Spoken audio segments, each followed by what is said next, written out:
what is trending or has trended in 2024, people getting back into the idea of a tool watch. Chronographs, GMT, functions, dive watches. Dive watches have always been popular, but specifically just for the tool functionality out of it. That's what has trended in 2024. And that is a chronograph. And I think that is what people are really being drawn to. Not just the luxury side, more affordable tool watches. But I think that that's fitting, that's one of the big trends for 24, and you ended up buying a chronograph. Yeah, my first ever chronograph.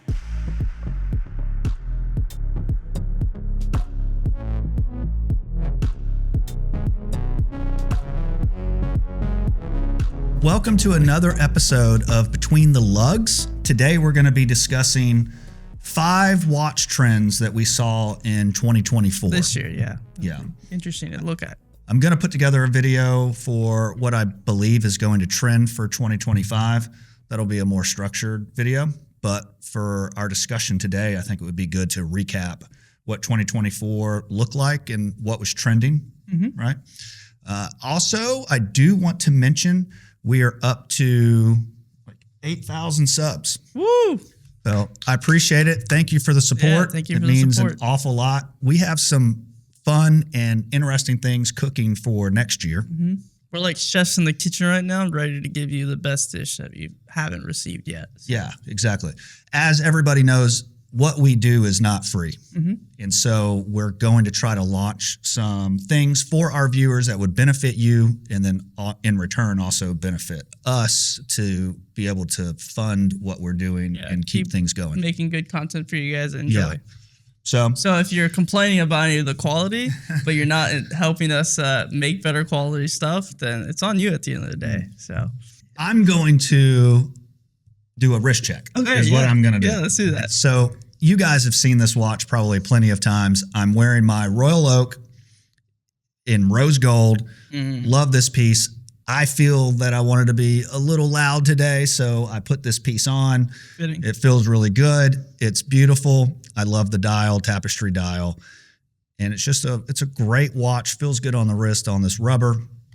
And that's what I'm sporting. What about you? I know, Felix, you've got something really special. Yeah, very special for me as a reason. So it's a Studio Underdog watch, the Goofy Panda Gen 3, so their newest drop that just got released. It's my first chronograph. It's also my first manual wind watch. So I'm learning a lot of things right now. And what a fitting great first watch to do all those things and for it to be a Studio Underdog. We saw these guys up in New York. Obviously, we knew about them way before the New York trip, but we talked to Richard for a bit, and I didn't really, honestly, at first with Studio Underdog, as much as I've heard their name, I did not have a draw to them at first. After talking to Richard, hearing kind of his perspective, watching the pieces in person, that kind of convinced me a little bit more. And then when I saw they were going to make another drop, I was like, well, you don't really get a chance like this all the time. So I bit, and I got the Goofy Panda. It's great. That fits you really well as a content creator, as somebody that is into style. I think that is a great color combo. And it looks great on the wrist. We just released a video, and Studio Underdog was on the video. I did a tier list, and a few people have roasted us for where I placed Studio Underdog. At the end of the day, for what was that, USD? Retail was $675, post VAT tax transaction. I think it was around $800. So for $800, you get that great chronograph, beautiful case. It's obviously it's machine finished, but I do see that they have beveled the edges. You've got a brush and polish combo. The movement on the backside, which I'm sure we'll do a close up for you. The movement on the backside, it's a seagull movement, but it's finished really beautifully. Yeah, and it's proprietary for $800. I would say that I've had plenty of pieces that were sub 1,000 that there was really no finishing on the movement. So just the fact that there is some finishing on this movement, I think that you get more value for $800 out of this piece than you do a lot of other pieces. Yeah, and at the end of the day, too, Studio Underdog is a business, is a very small business. They're a micro brand. They're independently owned, and so I hate it when watch collectors do this thing where they're like, "Oh, you need to get your value back on your watch," but it's like it's not what watch collecting is about. You're buying into knowing this watch did not cost them $800 to make. No. You know, sure that any business that is crazy would give you the retail like actual price with no profit, but I mean you're investing into a brand that you love and adore, you like what they stand behind, and they give you a good product in return that you really can't find anywhere else. So I'm in love with this watch. It's going to be a good daily wear for me. Well, you know, that rolls into, I think, one of the first trends for 2024, to be honest. In 2024, I think a lot of collectors have started to move away from pure luxury watches. These are trends. This doesn't mean that there's been a complete shift. Yeah. But what is trending or has trended in 2024 is people getting back into the idea of a tool watch, like a real tool watch. And chronographs, GMT functions, dive watches. Dive watches have always been popular, but specifically just for the tool functionality out of it. That's what has trended in 2024. And that is a chronograph. Yeah, and I think that is what people are really being drawn to, not just the luxury side. So more affordable tool watches. And I've seen that really throughout this year. I'm sure it's going to continue into 2025. But I think that that's fitting. That's one of the big trends for 24, and you ended up buying a chronograph. Yeah, my first ever chronograph. Yeah. Only took 3 months of watch collecting. So the another trend that we saw for 2024 is the use, I think, of sustainable material. Yeah. Right. Recyclable material. Oris has had for a while. They've had their initiative to clean up the ocean, but I think that other watch brands are jumping on board and trying to figure out ways to be more sustainable. Yeah, eco-friendly. Eco-friendly, whether that is through their manufacturing process or whether that's material that they're using to produce the watches. Or even giving back a certain percentage of sales. Or giving back. The IWC has a sustainability report that they release for manufacturing of their watches. That they're big into that. TAG released a solar-powered watch. There's some other solar-powered watches, obviously. But I think that is trending in a way that it's becoming more popular, and it's something that we're going to continue to see in the watch industry. Now, that does lead to another trend of this year is dive watches, of course. You have the Rolex Submariner. You have some Tudor. So it's trending this year.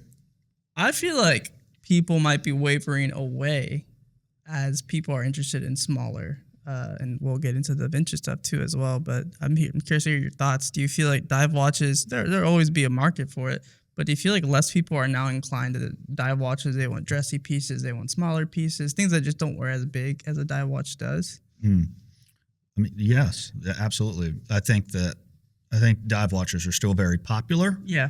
But I do think that people are moving out of a dive watch as their luxury timepiece. I do think that they're moving out of that.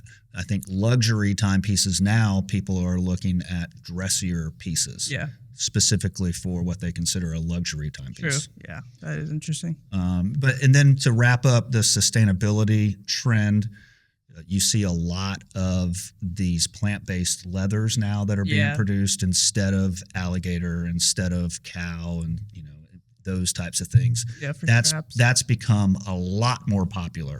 A few years ago, people really weren't interested in that, but it's starting to catch hold, and it's part of that sustainability trend. Yeah, of course. People are always going to love natural leather. I think there's a certain thing that gravitates towards them, but I think it's becoming more commonly acceptable to have an alternative and not feel like it's fugazi or cheap because it's said forefront, what it's made from, what it is. And I think that's cool. Next trend is, unfortunately for mechanical watches, is the revival of the smartwatch. Dun, dun, dun. Uh-oh. But I think what's trended in 2024 is people are moving out of Apple Watches, right? They're moving out of that platform into other types of smartwatches. Yeah.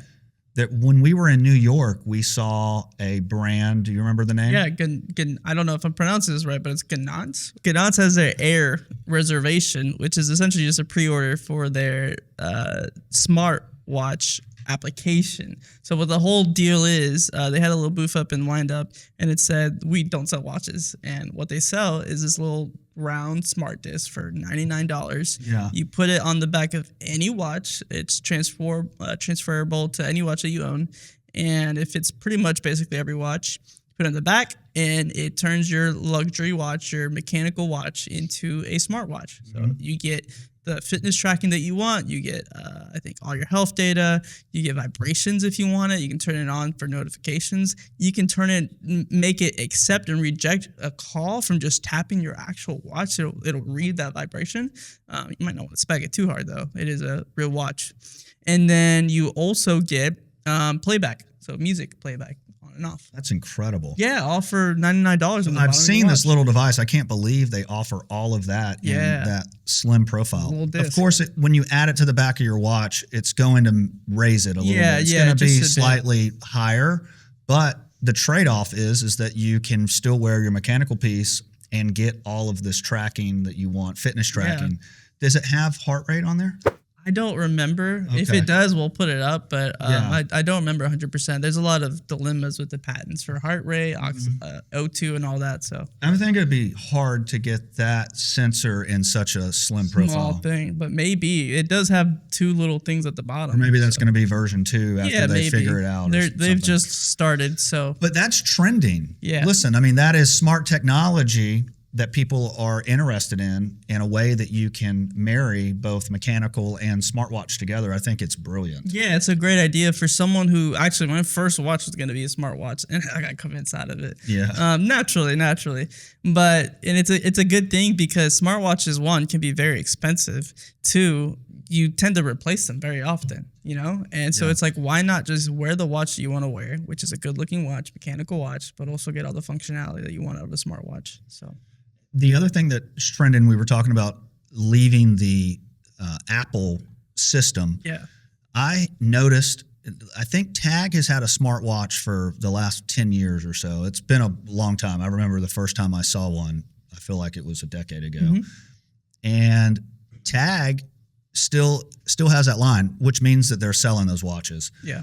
But the newest iteration is actually pretty good looking. Yeah, it's a good looking piece. I'm not into it. Yeah. But I will at least give kudos where it's due. Props, yeah. And it looks decent. And this year alone, when I was traveling, I've seen 2 or 3 in the metal completely separate of each other. And I thought that was really interesting because I've never seen any iteration over the last 10 years. And then this year I saw it like 3 separate times while I was traveling. So I think people are trying to figure out a way to marry more luxury watches with smartwatches is my point. Yeah. And we may see other brands follow suit as that trend continues to pick up. Yeah, absolutely. I agree. I think there's going to be, you have the big top dogs, of course, of smartwatches, Apple and Samsung. Garmin.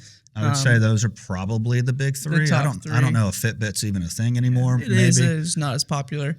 But I think we're going to start seeing a lot of other brands get into the smartwatch space or just watches in general. So it's going to be interesting what to see. TAG has been doing a pretty good job with their smartwatch.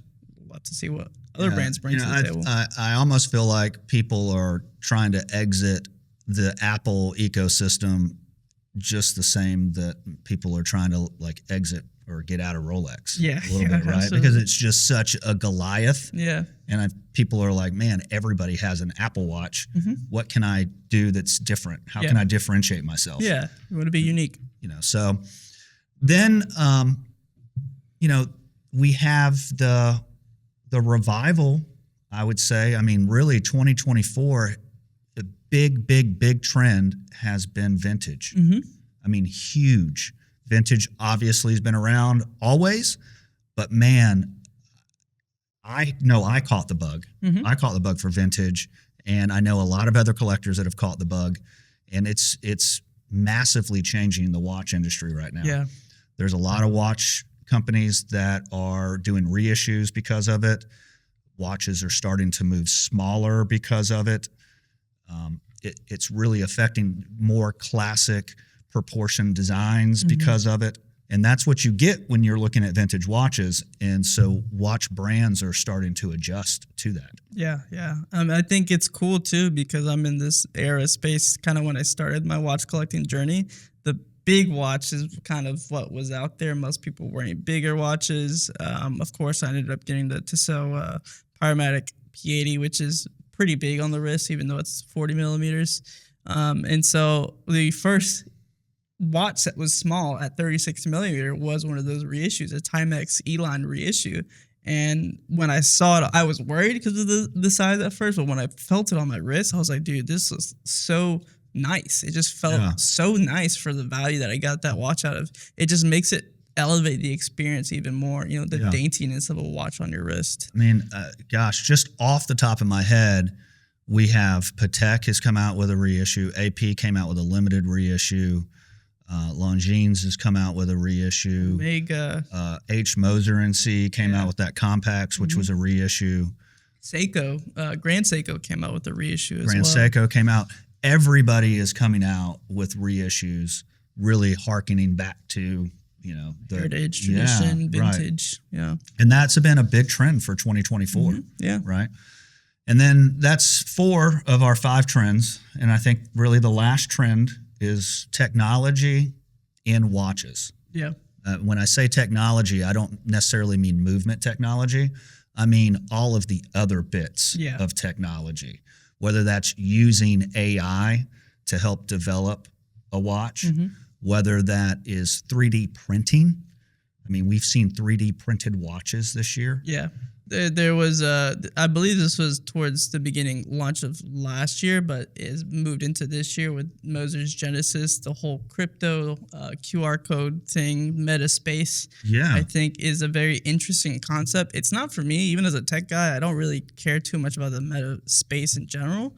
But I think it's interesting to see a watch company that is known for heritage and tradition and luxury move into that space. So it's a very unique concept. I think that's an interesting thing to look forward to in the future. Yeah, I think we touched on it with in the smartwatch section. Yeah.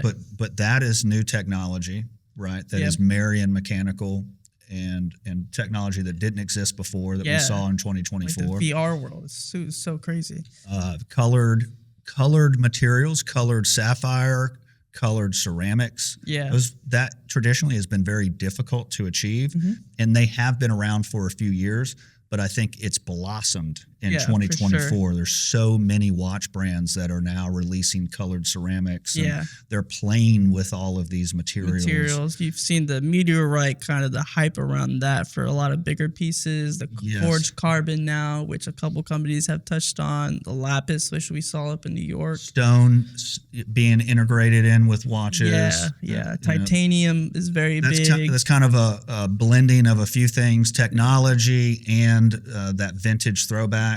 So technology is becoming a huge deal in watchmaking, and in 2024 it's really kind of come to the surface, I think. Yeah, I agree. It'll be interesting to see too what other materials watch manufacturers will get a hold of, because it's also cool to see. I don't know if you've noticed it, but like the big brands will release a very exclusive limited material watch, and then it'll trickle down after a couple months, and another well-known brand will get their hands on it, but then they'll release it for a cheaper price, and they'll do it really well. Tissot did it with the carbon, and so it's fun to see, kind of like, oh, well, that's a cool watch, I can't afford it, but then another brand grab their hands on the same idea or concept and do a really good job with it as well.